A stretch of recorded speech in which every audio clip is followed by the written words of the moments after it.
Moon Knight episode ketiga membawa kita berpetualang ke Mesir dan bertemu dengan dewa-dewi Mesir dan avatarnya, termasuk Dewa Bas yang kita tahu menjadi dewa dari para orang-orang Wakanda. Ada banyak scene menarik yang bakal gue bahas di sini, tapi sebelumnya spoiler warning buat kalian yang belum nonton episode ketiga Moon Knight. Dan langsung aja bareng gue Rian, let's explore this universe.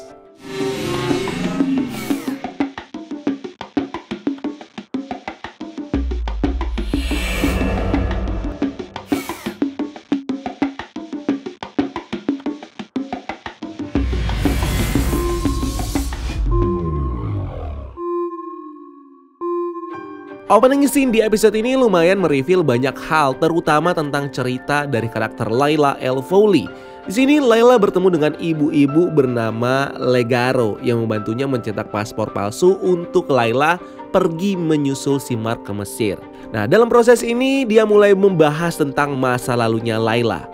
Pertama, Layla dan Mark ini pernah tinggal di London yang jaraknya 20 menit dari tempat tinggalnya Stephen. Dimana ini sepertinya adalah masa-masa ketika Mark dan Layla ini masih mesra sebagai suami istri sebelum akhirnya Mark menghilang yang ternyata masih tetap tinggal di London. Yang kedua, ibu-ibu ini adalah kerabat dekat dari keluarganya Layla, terutama ayahnya. Mereka bahkan membahas soal masa kecilnya Layla yang sering dibawa sama ayahnya ke situs galian arkeologi proyek ayahnya. Tapi siapa ibu ini ya? Dan apakah masih ada hubungan darah dengan Layla? Ini sampai sini masih belum di-reveal sebenarnya. Tapi sepertinya ibu-ibu ini tuh menjadi sosok yang cukup dekat dengan Layla, bahkan bisa dibilang merupakan figur orang tua buat si Layla. Ketiga, di sini di-reveal kalau Layla terakhir ke Kairo itu 10 tahun yang lalu dan untuk kembali aja Layla memerlukan paspor palsu. Si ibu-ibu ini juga menyarankan Layla untuk menghindari daerah lamanya di Mesir. Ada apa yang terjadi di masa lalunya Layla sampai dia dicari-cari di Mesir? Well, ini sebenarnya udah disebutkan di dialog mereka kalau Layla ini suka mencuri relik dan benda-benda antik yang mungkin salah satunya ini menjadi penyebab Layla keluar dari Mesir 10 tahun yang lalu. Layla membela diri dengan bilang kalau benda-benda antik yang dia curi itu sebenarnya sudah dicuri duluan dan Layla mencurinya lagi di pasar gelap untuk dikembalikan lagi ke pemilik sah dari benda-benda itu. Nah, proses pencurian ini yang mungkin membuat Layla punya masalah di Mesir dan keluar dari sana. Di passwordnya di-reveal kalau dia lahir tanggal 28 Oktober 1994 dan tanggal keluar paspor ini ditulis 29 Mei 2019 tapi pas dicetak jadi 2021. Well, ini sebenarnya bukan petunjuk seperti di paspornya Mark di episode sebelumnya, dimana kita bisa mengambil kesimpulan kalau Mark ini tidak kena blip. Nah, bagaimana dengan Layla? Kalau mengacu ke tanggal isu paspornya ini, artinya Layla nggak kena blip juga. Tapi belum tentu benar ya, karena ini kan paspor palsu. Bisa aja data yang diisi ini asal. Dan dengan tanggal lahirnya Layla di sini yang tertulis tahun 1994, artinya kalau MCU sekarang ada di tahun 2024 atau 2025, Layla sekarang berumur 30 tahun dan sekaligus memperjelas kalau Layla meninggalkan Mesir sejak umurnya 20 tahun. Ya, usia yang cukup muda untuk menjadi pencuri artefak-artefak kuno Mesir. Apakah dia kena blip atau enggak? Sepertinya enggak juga karena Mark juga enggak ya. Dan mungkin waktu bersama mereka ini terjadi di dalam kurun waktu 5 tahun blip di MCU. Nah, yang bikin heran, Layla di sini kan bikin paspor palsu, tapi kenapa dia tetap memakai nama aslinya dia, Layla El Fowli? Kenapa dia nggak pakai nama samaran aja biar lebih aman? Apa jangan-jangan nama Layla ini justru bukan nama aslinya dan nama aslinya ini bisa jadi adalah Maureen Al-Rauni seperti di komik. Arthur akhirnya menemukan makam Amit bersama pengikutnya yang ternyata makamnya ini terkubur di bawah pasir. Jadi mereka harus menggali untuk mencari makam ini. Dan makam dewa dan raja Mesir ini bukan seperti makam yang kita tahu ya, yang asal gali, taruh terus kubur. Makam mereka ini adalah piramida, di mana arkofagus dari mayat mereka ini dipajang di piramid-piramid di Mesir. Jadi di bawah ini ada semacam piramida yang terkubur dan tentunya ini membutuhkan waktu untuk bisa at least menemukan pintu masuk ke dalam piramidanya itu dulu. Jadi timnya si Arthur ini bakal agak sedikit effort ya. Mark lalu kejar-kejaran di Mesir dengan orang-orang pengikutnya Arthur untuk mencari informasi di mana letak makamnya Amit. Dan ada scene di mana Mark Spector berlari di atas pemukiman pakai topi. Yang sempat kita lihat topi ini ada lambang bulannya dan topi ini merupakan salah satu hal yang identik dengan Jack Lockley yang juga muncul di episode ini. Ketika Mark mau membunuh salah satu pengikut Arthur ini, kepribadian Stephen muncul yang bikin Mark panik dan berhasil diambil alih oleh Stephen. Stephen langsung bergerak ke bandara naik taksi, di mana di taksi kepribadian Mark lalu mengambil alih lagi dan kaget kenapa dia ke bandara. Kejar-kejaran lalu dilanjutin lagi sama Mark dan menginterogasi gengnya si Arthur ini. Nah, saat diinterogasi, Stephen mengganggu lagi lewat cermin dan bikin Mark hilang fokus sampai dia dipukulin di kepala dan tiba-tiba pingsan. Nah, tiba-tiba Mark sadar ketika dia sudah ada di tebing pasir dalam keadaan dia sedang menusuk salah satu pengikutnya Arthur yang sudah membunuh satu orang lainnya. Yang bikin Mark mengira kalau Stephen yang sudah membunuh mereka, tapi ternyata bukan Stephen. Stephen mikir kalau itu Mark. Nah, artinya di sini siapa yang mengambil alih kepribadian mereka? Tentunya ini seperti yang udah kita bahas sebelumnya adalah kepribadian ketiga di antara mereka, yaitu Jack Lockley. Di komik, Jack Lockley ini adalah kepribadian ketiga dari Mark yang bertugas untuk menjaring informasi di jalanan dan dunia kriminal. Dia berprofesi sebagai supir taksi, membuat dia memiliki banyak jaringan dan informan di level bawah. Dimana yang sudah pernah kita bahas sebelumnya, ada kemungkinan kepribadian Jack ini adalah orang yang selama ini menjalani kehidupan Stephen yang tanpa disadari sama Mark ataupun Stephen, yang menjadi orang yang ngajak mbak-mbak tour guide di episode 1 untuk ngedate makan steak.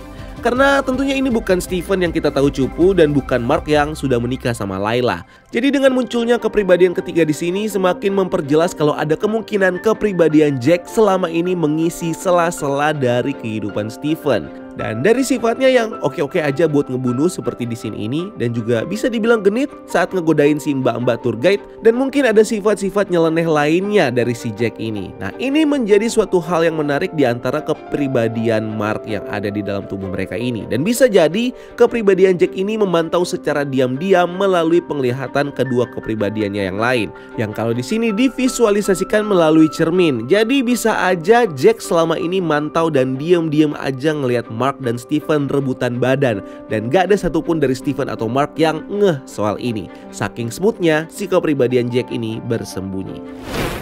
Di tebing pasir, seorang pengikut hero yang tersisa lalu diancam untuk mengorek informasi, tapi dia malah memilih untuk mati terjun di tebing dibanding memberikan info kepada Mark. Dimana sebelum mati dia bilang, ini punya rasa-rasa seperti Hail Hydra. Dimana pengikut Hydra ini juga rela mati daripada membocorkan informasi kepada musuhnya.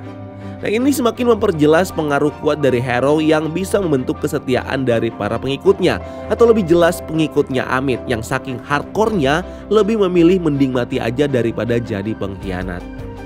Setelah itu Mark bingung karena nggak berhasil mendapatkan informasi. Mark bertanya tentang bagaimana dewa-dewa lain bersikap, apakah mereka bakal diam saja ketika Hero mencoba membangkitkan Emmett. Dimana Khonshu mengatakan resiko kalau bertemu para dewa lainnya, dimana resiko ini bakal membuat mereka marah dengan konsekuensi Khonshu yang bakal dikurung di dalam batu. Tapi ide ini tetap dilakukan sih sama mereka, dengan Khonshu yang mengirim sinyal kepada para dewa lainnya dengan cara mengubah tatanan langit membuat gerhana yang bisa dilihat di seluruh dunia sebagai tanda kalau Khonshu ingin bertemu dengan para dewa-dewa lain di Enead. Ini merupakan salah satu kemampuan dari Khonshu sebagai dewa bulan. Dia punya kemampuan untuk mengendalikan bulan dan langit sesuka dia, makanya gampang banget untuk dia membuat eclipse atau gerhana. Khonshu bilang kalau terakhir kali dia bertemu mereka mengusir Khonshu yang detailnya bakal dijelasin di dalam sidang di antara para dewa nanti. Nah, semua avatar dewa-dewa ini sengaja dikumpulkan oleh Khonshu untuk melaporkan masalahnya Arthur. Avatar-avatar ini tersebar di seluruh dunia, namun mereka bisa dengan mudah berkumpul di Mesir, di mana akan muncul portal yang akan mengantarkan mereka ke satu ruangan besar di dalam piramida Giza. Saat masuk ke dalam piramida Giza, kita bisa melihat refleksi dari Stephen yang seneng banget bisa masuk ke dalam piramida Giza ini. Dimana seperti yang kita tahu, Stephen ini geek banget soal sejarah dari dewa-dewa Mesir. Saat pertama masuk, kita bisa melihat ada berbagai patung dewa besar yang terpajang di sini. Seperti ada dewa Atum, dewa matahari, Isis, dewi alam penyembuh dan sihir dengan tampilan sayapnya, Horus, dewa langit dengan tampilan burungnya, Thoth, dewa pengetahuan dan harapan dengan tampilan burung flamingo. Dan Bastet atau Bas yang muncul di sini sebagai dewi pelindung, di mana Bas ini juga merupakan dewinya orang Wakanda yang memberikan kekuatan kepada Black Panther nih. Dimana seperti yang dimunculkan di awal Black Panther, di film Black Panther, Bas ini memberikan penglihatan kepada seorang dukun yang mengarahkannya menemukan Heart Shaped Herb yang memberikannya kekuatan dan menjadi Black Panther pertama. Dan harus di-note nih kalau Black Panther bukan avatar dari Dewi Bas. Jadi bisa aja nanti kita bakal ketemu dengan avatar asli dari Dewi Bas yang memang ditunjuk langsung oleh Bas sendiri. Salah satu avatar dari anggota di Iniat, Dewi Hathor, Dewi Musik dan Cinta, mereveal kalau Khonshu dan Hathor merupakan teman lama. Dan Khonshu seneng banget mendengarkan melodi-melodi dari Hathor.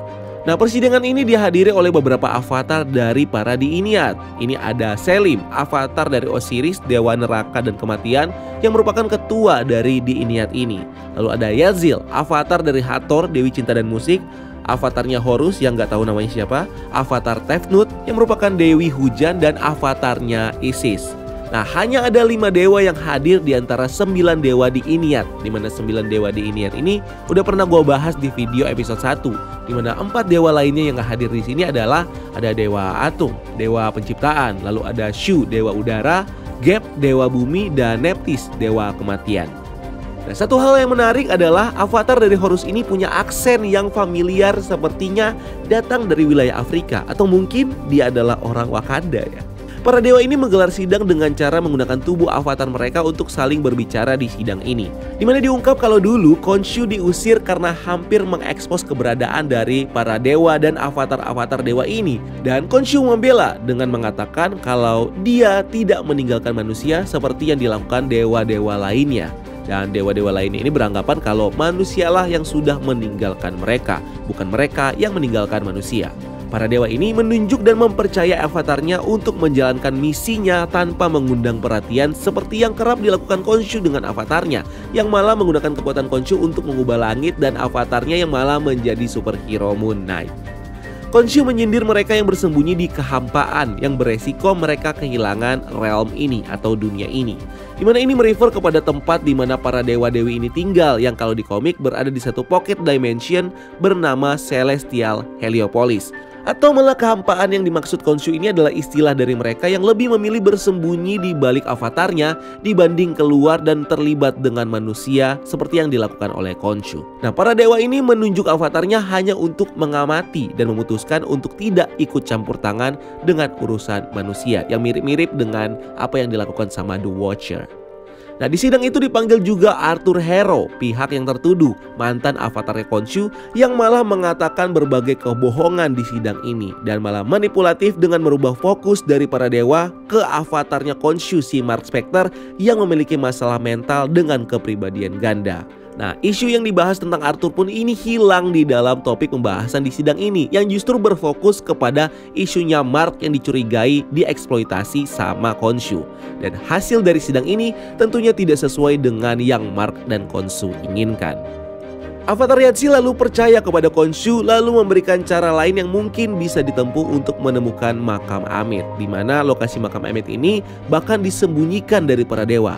Yazil memberikan petunjuk di mana Mark harus mencari sarkofagus dari seorang Medjay atau semacam polisi di zaman dewa yang bernama Senfu. Di mana Senfu ini bertugas untuk mencatat lokasi dari makamnya Ammit saat Ammit ini dikurung oleh para dewa lainnya. Di mana catatan itu bakal digunakan oleh para dewa kalau mereka berubah pikiran dan mengampuni Ammit.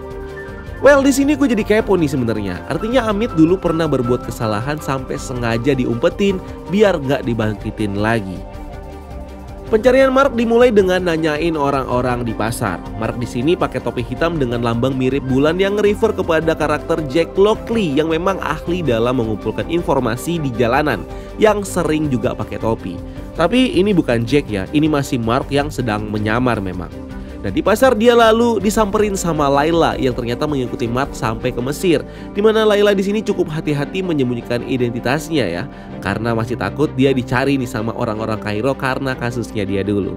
Layla ternyata tahu nih di mana sarkofagus dari Senfu yang ternyata dikoleksi oleh teman lamanya bernama Anton Mogart. Anton Mogart ini kalau di komik adalah kolektor dan perampok handal yang mengincar benda-benda bersejarah dan karya seni dan dikenal dengan nama Midnight Man. Dimana di sini dia diceritakan sebagai mafia dan kolektor barang antik dan artefak yang tinggal di Kairo, Mesir. Layla lalu disambut oleh tangan kanannya Anton bernama Beck yang menyebutkan tentang Madripoor, di mana terakhir kali Layla dan Anton ini bertemu adalah di Madripoor. Kita tahu Madripoor adalah kota yang berisi kriminal dan mafia yang merupakan pusat pasar gelap yang muncul di series The Falcon and the Winter Soldier. Nah, dari sini kita bisa bilang kalau Layla ini bukan orang sembarangan. Dia punya koneksi yang kuat di dunia kriminal, bahkan sampai ke Madripoor. Dia keluar dari Mesir karena masalah dengan warga lokal. Dia mampu menelusuri jalur pasar gelap dan hidupnya bergerak di dunia hitam. Kita tahu juga Layla mencuri artefak kuno, di mana Madripoor mungkin menjadi tempat di mana dia menjual artefak curiannya dan masuk ke jaringan pasar gelap di sana. Ini adalah profesi Layla yang bikin dia jadi bermasalah waktu dia di Kairo ya. Sampai akhirnya dia bertemu dengan Mark yang juga membantunya untuk menelusuri Scarab yang juga diincar sama Arthur. Ini membuat karakter Layla menjadi karakter baru yang menarik untuk nanti terhubung dengan karakter-karakter yang juga bergerak di dunia hitam seperti The Power Broker, Sharon Carter misalnya. Di tempat Anton, Mark diizinkan untuk masuk melihat sarkofagus Senfu yang ternyata berisi kode yang tergambar di kain, di mana dia dibantu oleh Stephen untuk memecahkan kode ini. Sebelum akhirnya Arthur datang ke rumahnya itu dan menawarkan Anton Scarab dan tongkatnya. Konflik pun terjadi di mana tujuan Arthur kesini hanya untuk menghancurkan sarkofagus tersebut supaya Mark dan Layla tidak bisa menemukan lokasi makam dari Amit. Dia juga memancing Layla dengan bilang kalau ada hal yang tidak diceritakan Mark kepada Layla, di mana ini bisa aja adalah rahasia tentang orang tua dari Layla. Kalau kita merefer ke komik, ayahnya Layla ini menjadi korban ketika partner Mark bernama Bushman menyerang tim arkeologis yang sedang mencari artefak di Sudan. Sebelum akhirnya ini membuat Mark ditembak juga sama Bushman dan sekarat dan akhirnya mendapatkan kekuatan dari Khonshu. Nah, cerita yang sama ini juga bisa diceritakan di sini dengan ayahnya Layla yang menjadi korban dari Bushman. Atau mungkin dari Mark sendiri yang membunuh ayahnya si Layla. Dan ini menjadi rahasia karena Layla tidak ada di sana. Apalagi di episode 2 kemarin ada record dari Mark yang membantai para arkeologis di Mesir dengan menembak kepala mereka. Nah, mungkin salah satu korban itu adalah ayah dari si Layla nih. Menarik juga kalau ini bisa menjadi satu konflik antara Layla dan Mark nantinya di episode berikutnya. Nah, saat pertarungan dengan Anton dan anak buahnya, kita akhirnya bisa melihat berbagai kekuatan dan kemampuan dari Moon Knight. Setia ini anti peluru yang gak mempan ditembaki bertubi-tubi. Tubuhnya juga kebal dari tusukan, dimana sebanyak apapun dia ditusuk sampai nembus-nembus, ini gak ngaruh sama sekali sama fisiknya Mark. Kita juga bisa ngeliat senjatanya Moon Knight, Crescent Darts, yang ditreat seperti peluru yang keluar dari dadanya yang gak habis-habis. Nah, Moon Knight ini juga punya refleks yang sangat cepat dan kecepatan yang cukup bagus, yang bisa kita lihat di scene saat Mark menyelamatkan Layla. Setelah selesai adegan berantemnya, mereka langsung menuju ke padang pasir untuk memecahkan kode dari kain-kain di sarkofagus yang sudah diambil sama Layla sebelumnya. Nah, untuk memecahkan kode ini, yang mengerti tentang kode-kodean apalagi tentang Mesir ini adalah Stephen, di mana Stephen lalu berhasil memecahkan kode ini yang merupakan titik yang digambar mengikuti kondisi tata letak bintang di malam peta itu dibuat.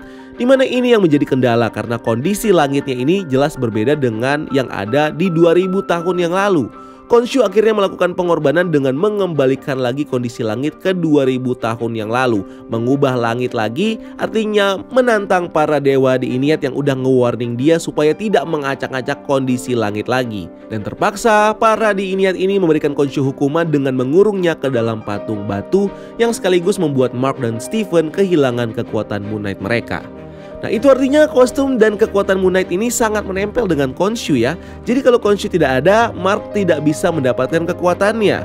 Nah, ini juga bisa diperjelas di awal episode di mana Khonshu memang sudah memprediksikan tentang resiko jika dia dikurung menjadi batu. Yang dimana Mark bilang kalau itu sebenarnya bukan hal besar.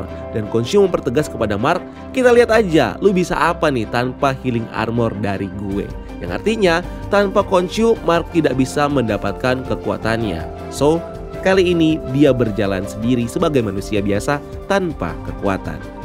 Arthur lalu dipanggil ke piramid untuk melihat patungnya Khonshu, di mana Arthur mengatakan kepada Khonshu seperti ini nih. Aku bersyukur andai saja kamu tidak menghancurkan aku berkeping-keping, aku tidak akan mengerti nilai tentang kesembuhan. Artinya si Arthur ini tersiksa karena si Khonshu. Nah, apakah dengan menjadi avatarnya Khonshu ini ada efek ketersiksaan yang dirasakan? Dimana ini mungkin relate dengan penciptaan kepribadiannya Mark contohnya, yang justru mungkin tercipta karena adanya Khonshu. Nah, ini masih belum terjawab sebenarnya nih. Apakah Mark ini sudah memiliki kepribadian ganda sebelum bertemu Khonshu atau justru terbentuk karena Khonshu? Kesakitan yang dimaksud Arthur di sini juga mungkin adalah ketika dia ditinggalkan sama Khonshu yang membuat dia tidak lagi memiliki kekuatan, yang tentunya menyiksa si Arthur yang obses banget untuk punya kekuatan. Sehingga setelah itu muncullah obsesi Arthur untuk membebaskan Amit dan nantinya menjadi avatar Amit karena dendam kehilangan kekuatannya dari Khonshu.